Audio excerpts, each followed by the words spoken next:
It's on you. All right. What it do, man? You don't know, man. This J Body, a.k.a. the High Priest, man. It's Self-Made Radio. We is here, man. You know, and we got none other than DOE MCK in this joint, man. Appreciate it. What is going on, Tudo? Man, can't call it another day trying to be great. Hey, man, we appreciate it, man. Hey, he is, man, made it to, we always have highlight artists of the week, but he's made it to the highlight artist of the month. And the reason that the people we pick for the different artists of the month is they are people that been out here a long time. They got massive catalogs. He one of the people that we just got through talking to him. You said you on your what album, man? Your what project? Your ninth one? Yeah, ninth one. His ninth project, man. So, you know, things like that is what catapult you to how people want to say, well, man, how you get that or how you get chose that. We choose it off your work. That's what we choose it off of. This is a real, like you said, man, we artists. You know what I'm saying? He's an artist, so this is music for artists by artists. So we hold it as a real respectable thing. You know what I'm saying? And so that's why he's artist of the month. Now to get into it, man, you know, we all got the Memphis influence. You know, we Memphis dudes. What did you grow up listening to, man, that you feel like, you know, brought you your influence of your sound? Man, I listen to a lot of Memphis folks, but 3-6 Heavy, of course. Okay. Pat, you know, heavy influence. Player Fly. Okay. You know, I'm a real Memphis nigga when it comes in the 90s and shit. So yeah. Gangsta Black, you know what I'm saying? Okay. Yeah, him and Fly was running through the city. That's what's up. Who else, man? You know, Ball and G, of course. Yeah. Can't leave them out. But yeah. You got a real soulful sound.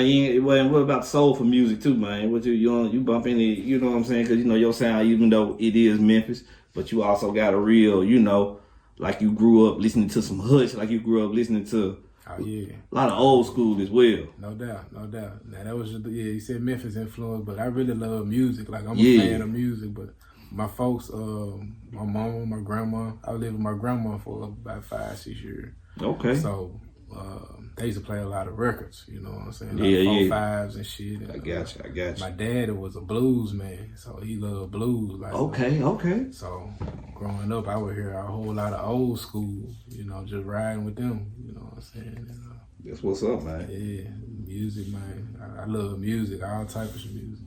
That's what's up, man. Yeah. So, you know, man, a lot of your songs, man, is very, man, you know, you said a lot of compelling stories. You got a lot of, I hear you talk about your dad. I hear you talk about a lot of different things in your life.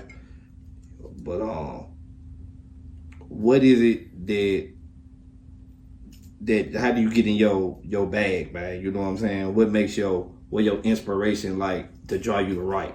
You know what I'm saying? Is it like, do you have to be like, because some people be like, man, I gotta go through some, or is it just something that hits you because you have so many projects? Like, are you always working for real? Yeah, I'm always working. But anything in life, like I get inspired by just living, you know what I'm saying? So it can be good or bad. But that's kind of my therapy I've been doing since I was younger. So I go write about it, you know what I'm saying? And make a song about it. And I start feeling better, you know, give me the energy to, you know, keep going, goddamn it. So. I feel that, bro. Yeah. That's what's up, bro. I definitely feel that, man. Well, though, you know, like you said, man, earlier, we grew up in Memphis, bro. A lot of people don't understand that we have so many music, you know, growing up, especially in our, you know what I'm saying, underground indies. It was hard in our times in the 90s to want to listen to other people outside of Memphis because it was so much hard, you know, Memphis music. We were just hitting it, like you said, Ball and G. And then, like you said, you go underground. Like you said, we got everybody from Nardo to, you know, we can just keep going. Criminal, man. You can keep going, you know. So, man, what do you feel like you're bringing to the indie scene, you know, today? Because, you know, of course, it was like it was back then. But what do you feel like we bring it today, independent, underground-wise? A new flavor. Because, you know, I don't sound like your average Memphis nigga. Like, a lot of us got a lot of horrorcore, a lot of twisting, you know what I'm saying? And, you know, you think like MCK and all them type, you know what I'm saying? So, yeah. I'm different. Like how I tell folks, I'm just like the Devin the dude of Houston. I'm the Devin the dude of Memphis. Like he don't sound like an H-Town nigga. You know what I'm saying? I really, got you. his music is just different. Just you can't put him in no box.